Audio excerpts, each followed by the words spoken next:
ज्या ज्या मागण्या असतील त्या मागण्या सोडवण्याचं काम आपण निश्चित करावं।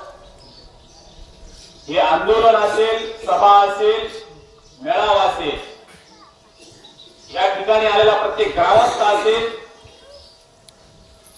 आजची जी बैठक आहे, जे चर्चा सत्र आहे, हे चर्चा सत्र इथंच संपलेलं नाही।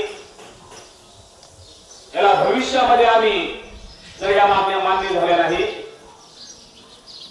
तर ज्या पद्धतीनं कोथरूडमध्ये आंदोलन सुरू झालं याचीच एक दुसरी कॉपी म्हणून आम्ही या ठिकाणी सुरू करू आणि ती सुरू होऊ नये म्हणून आपण काळजी घ्यावी। अनेक मुद्दे आहेत, अनेक प्रश्न आहेत, अनेक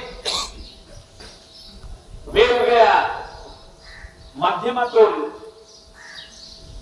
खरं तर प्रत्येक जण आज दुसऱ्याच्या शेतावर काबार कष्ट करून जगतोय।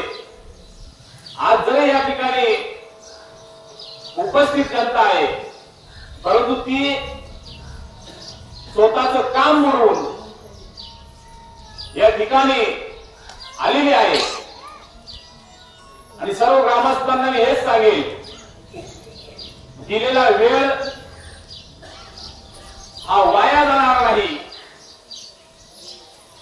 प्रत्येक मिनिट आणि मिनिट सेकंद हा आपल्याला कामी लावायचा आहे। आपण खरोखर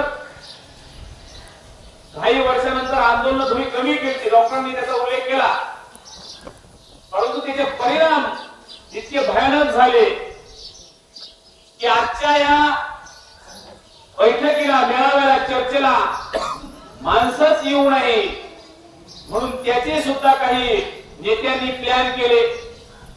आपल्याला बसलेल्यांपैकींना बऱ्यापैकी दम दिले, फोन केले, परंतु ते सगळं जुगारून आपण या ठिकाणी आलात।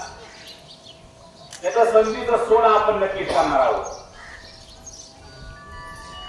ज्यावेळेस आंदोलन ते सुरू होईल त्या मंडपामध्ये जरी ग्रामस्थ नसले तर त्या ग्रामस्थांच्या वतीनं एकता असेल, परंतु ज्या ज्या वेळेस चर्चा असेल त्याच्या वेळेस गरज पडेल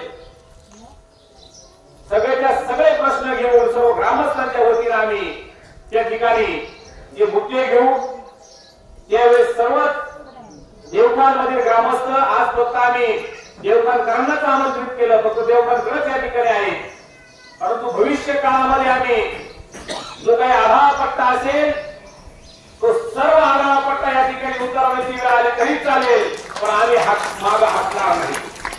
आणि म्हणून साहेब या ठिकाणी तुम्ही जे काही आम्ही मागण्या तुमच्याकडे प्रस्तावित केलेल्या आहेत त्या आपण किती दिवसात सोडवणार आहात हे आम्हाला लिखित स्वरूपामध्ये आपण द्यावं आणि त्या दिवसामध्ये जर त्या मागण्या मान्य झाल्या नाही तर आम्हाला पुढचा पर्याय आम्ही शोधणार आहोत।